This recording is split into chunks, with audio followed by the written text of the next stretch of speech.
Welcome from Iqbal इंशाल्लाह services. आज का जो हमारा लीगल टॉपिक है वो है recovery of money in foreign currency. हम फॉरेन करेंसी में क्या केस फाइल कर सकते हैं वसूली के लिए। कोई फॉरेन कंपनी थी तो उसका बिजनेस का लेन देन था यूएस डॉलर में, यूरो में, और वैसे भी अगर देखा जाता है तो कन्वर्शन जो होती है वो यूएस डॉलर से होती है। बाहर अगर हम पेमेंट करते हैं, बाहर यूरोपीय यूनियन में, यूरोपियन कंट्री में भी करते हैं तो उनको यूरो में चाहिए होती है, मगर फिर भी कन्वर्शन सबसे पहले यूएस डॉलर में हो गए। हमें यूएस डॉलर ही पे करने पड़ेंगे बैंक को। बैंक हमारे कन्वर्ट करेगा यूएस डॉलर में, यूएस डॉलर हमारी तरफ से पे करेगा।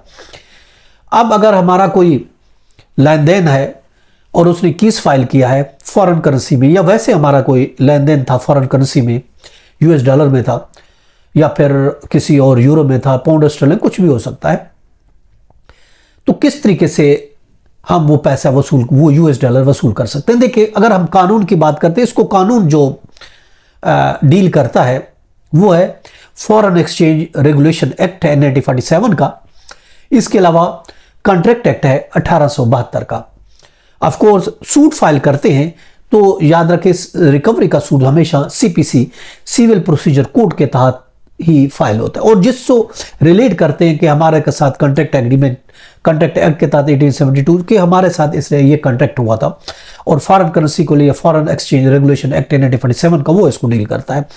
कन्वर्शन याद रखें, यूएस डॉलर का हम केस फाइल करते हैं, जो कन्वर्शन होगी, कन्वर्शन बेस होगी प्रिवेलिंग जो एक्सचेंज रेट होगा उस करेंसी का पाकिस्तानी रुपये में, उसके तहत जो है वो सूट फाइल होगा। हम उसको एक्सचेंज कर सकते हैं, फॉरेन करेंसी में भी सूट फाइल कर सकते हैं और कन्वर्ट करके भी उसको कर सकते हैं।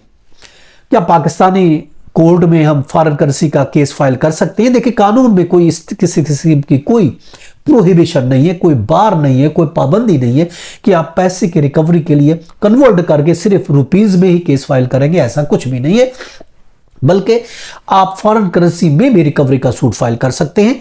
सावधान है, अगर आपका लेन देन किसी फॉरेन करेंसी में था तो सावधान है आप केस भी उसी करेंसी में ही करेंगे।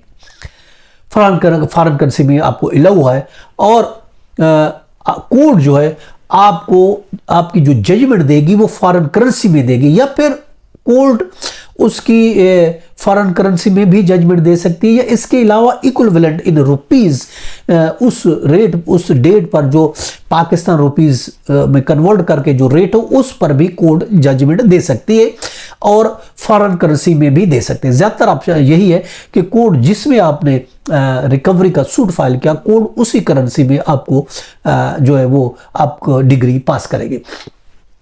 अब आपके पास, अगर आप चाहते हैं कि नहीं मैंने पाकिस्तान में हूं, मुझे तो रुपीस चाहिए, तो देखिए आप, ये डिपेंड करता है आप पर, आप कन्वर्शन कब करना चाहते हैं, या केस फाइल करते ही अल्टरनेटिव रकम कन्वर्ट करके पाकिस्तान रुपये में कन्वर्शन करके आप सूट फाइल करना चाहते हैं कि मुझे अल्टरनेटिव ये रकम दीजिए, आपकी मर्जी, या फिर आप बाद में जब चाहें, जिस डेट को भी चाहें, ये डिपेंड करता है आप पर।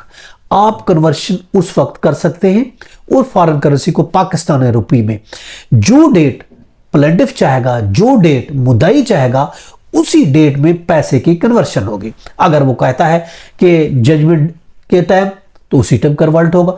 अगर वो कहता है मुझे जब पैसे मिलेंगे तो पैसे की कन्वर्शन उस वक्त होनी चाहिए फॉरेन करेंसी की, तो उस टाइम होगी।